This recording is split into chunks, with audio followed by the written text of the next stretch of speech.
ஓம் சாய்ராம். என் அன்பு செல்லமே, என்னுடைய அழகான தங்கமே, வாழ்க்கையில் உனக்கு ஒரே ஒரு விஷயம் மட்டும் எப்பொழுதும் தோன்றிக்கொண்டே இருக்கும்.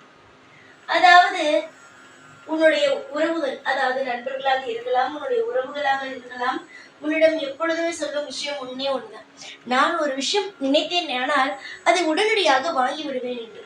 அப்பொழுது நினைப்பார், இந்த மாதிரியான சூழ்நிலை நமக்கு எப்பொழுது வரும், நம்முடைய வாழ்க்கையில் எப்பொழுது நடக்கும்? எல்லா விஷயத்திலேயும் நம் இவ்வளவு பெரிய அதிர்ஷ்டம் இல்லாதவளாக இருக்கிறோமே. அடுத்தவர்கள் எல்லோரும் அவர்களுடைய வாழ்க்கையில் நிம்மதியான ஒரு காலகட்டத்தோடு வாழ்கிறார்கள். ஆனால் நம் மட்டும் எதற்காக ஒரு நிம்மதியே இல்லாத ஒரு வாழ்க்கையை வாழ்ந்து கொண்டு இருக்கிறோம்? நாமும் ஒவ்வொரு நாளும் ஒவ்வொரு விஷயத்தில் ஜெயிக்க வேண்டும் என்று நினைத்தாலும் அந்த தெய்வம் ஏன் நம்மை காசு பண விஷயத்தில் இந்த அளவுக்கு சோதனை செய்கிறது என்று நீ நினைக்கிறாய். தங்கமே, உன்னுடைய வாழ்வில் நீ நினைக்கும் அனைத்து விஷயங்களும் எனக்கு புரிகிறது. ஒரு விஷயம் கூட எனக்கு புரியவில்லை என்று நான் சொல்லி உன் மனதை நான் கஷ்டப்படுத்த விரும்பவில்லை. ஆனால் நான் இந்த நேரத்தில் உன்னுடைய வாழ்க்கையில் ஒரே ஒரு விஷயத்தை மட்டும் சொல்கிறேன். அடுத்தவர்கள் நினைத்தவுடன் சில பொருட்களை வாங்குகிறார்கள். உன்னால் அந்த பொருளை வாங்க முடியவில்லை. உன் குடும்பத்திற்காக அதிகமாக மனதார செலவு செய்து அவர்கள் நன்றாக வைத்திருக்க வேண்டும் என்று ஆசைப்படுகிறாய். ஆனால் அதுவும் உன்னால் செய்ய முடியவில்லை. இப்படி இருக்கும் பொழுது உன்னுடைய மனமானது மிக மிக மிக கஷ்டத்தோடு இருக்கிறது. நம்முடைய வாழ்க்கையில் இந்த அளவுக்கு எந்த ஒரு நல்லதையும் நம்மால் செய்ய முடியவில்லையே என்ற ஒரு கவலை இருந்து கொண்டே இருக்கிறது. எல்லா கவலையும் எல்லா விஷயத்தையும் புரிந்து கொண்டு தெரிந்து கொண்டுதான் நான் இப்பொழுது உன்னை பார்ப்பதற்கு வந்திருக்கிறேன். அம்மா, உன்னுடைய வாழ்வில் இருக்கும் அனைத்து விஷயத்தையும் நான் உணர்கிறேன். எதுவும் நான் தெரியவில்லை என்று பொய் சொல்ல விரும்பவில்லை.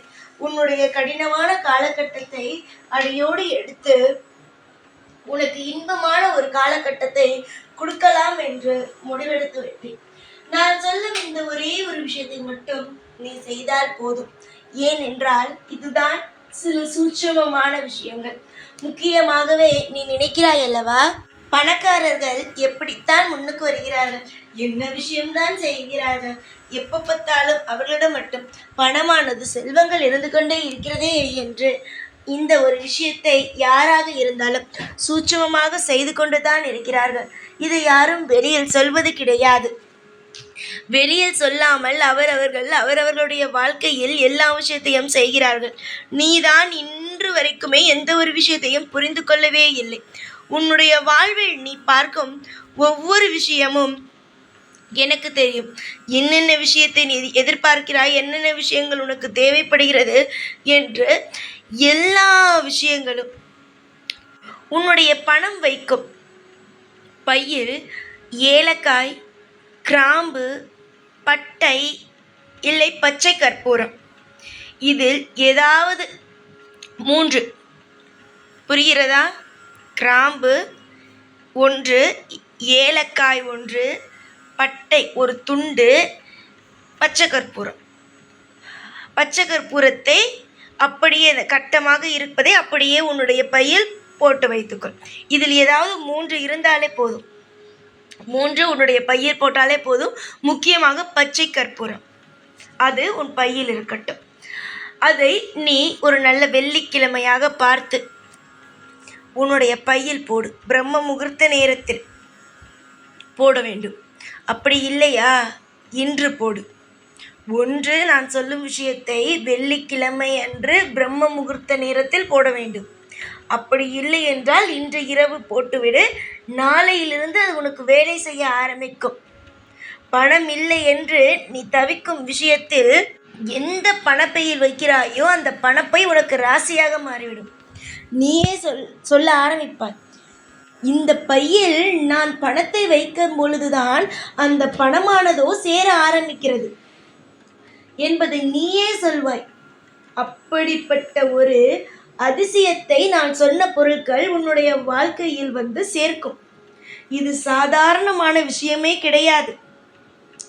நான் சொல்லும் விஷயங்கள் எதுவும் சாதாரணமான விஷயம் கிடையாது.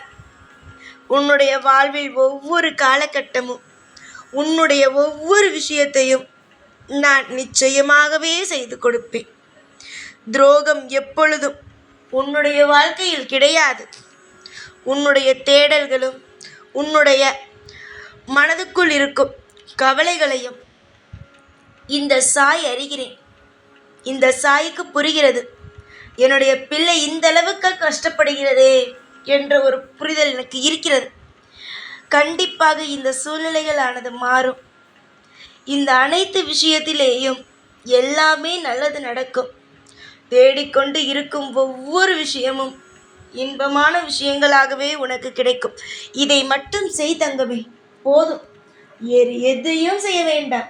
வீட்டில் இருக்கும் பச்சை கற்பூரம், கிராம்பு, ஏலக்காய், பட்டை, இதில் ஏதாவது 3ஐ உன்னுடைய பையில் போட்டுவிடு. அந்த பைதான் ராசியாக இருக்கும். அந்த பையில் எப்பொழுதுமே பணம் இருக்கும். இது உன்னுடைய பீரோவாக இருந்தாலும் சரி, உன் துணி வைக்கும் பணம் வைக்கும் பெட்டியாக இருந்தாலும் சரி, அதில் போட்டு வை. பணமோ உனக்கு வந்து கொண்டே இருக்கும். அது மட்டும் அல்லாமல் இன்னும் 2 பொருட்களை நீ போடலாம். துளசி இலை போடலாம். இல்லை என்றால் தொட்டாச்சிவிங்கி இலையை 2 பறித்து வந்து அதையும் உன்னுடைய பையில் போட்டு வைக்கலாம்.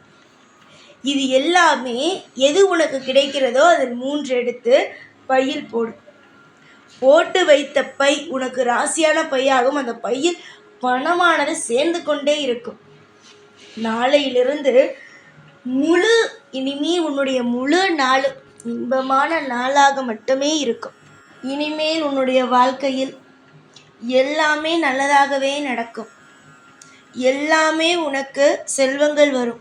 இந்த பதிவு உன்னுடைய கண்ணுக்கு நேராக வந்திருக்கிறது. இப்பொழுது நீ கேட்கிறாய் என்றால் இதில் ஏதோ ஒரு சூட்சுமம் இருக்கிறது என்று உனக்கு புரியவில்லையா? எத்தனையோ விஷயங்கள் நடக்கும் பொழுது இது ஏதோ ஒரு நல்லதுக்குத்தான் சாய் செய்தார் என்று சொல்வாய் அல்லவா? இப்பொழுது நீ பாட்டிக்கே ஏதோ ஒரு பதிவை கேட்கப் போய் இந்த பதிவு உன் கண்ணில் படுகிறது என்றால், இதை கேட்கிறாய் என்றால் செய்து பார்த்தால் தானே உனக்கு புரியும். இது ஏதோ ஒரு நல்லதுக்குத்தானே உன்னுடைய வாழ்க்கையில் உன்னுடைய கண்ணில் பட்டிருக்கிறது. நல்லது நடக்கும் தங்கமே, பயமே வேண்டாம். அதற்கெல்லாம் இங்கு இடமே கிடையாது. பயத்திற்கு இடமே இல்லை. தாராளமாக செய். உனக்கு அந்த பையில் போடும்போது ஏதாவது லக்ஷ்மி மந்திரம் தெரிந்தால் மந்திரம் சொல்லலாம். குபேருடைய மந்திரம் தெரிந்தால் மந்திரம் சொல்லலாம். இல்லை என்னுடைய மந்திரம் தெரிந்தால் மந்திரத்தை சொல்லலாம். இல்லை என்றால் ஓம் சாய்நாதையை போற்றி, இல்லைனா லக்ஷ்மி தேவியை போற்றி, குபேரனை போற்றி, இந்த மாதிரியான விஷயத்தை சொல்லலாம். இல்லை உன் குலதெய்வத்தினுடைய போற்றிகளை சொல்லலாம். செய், நல்லது நடக்கும். எல்லாமே உனக்கு சுபமாக இருக்கும். சந்தோஷமாக இருங்கள். எப்பொழுதும் உங்கள் கூடவே இருப்பேன். இந்த சாய்நான். ஓம் சாய்ராம்.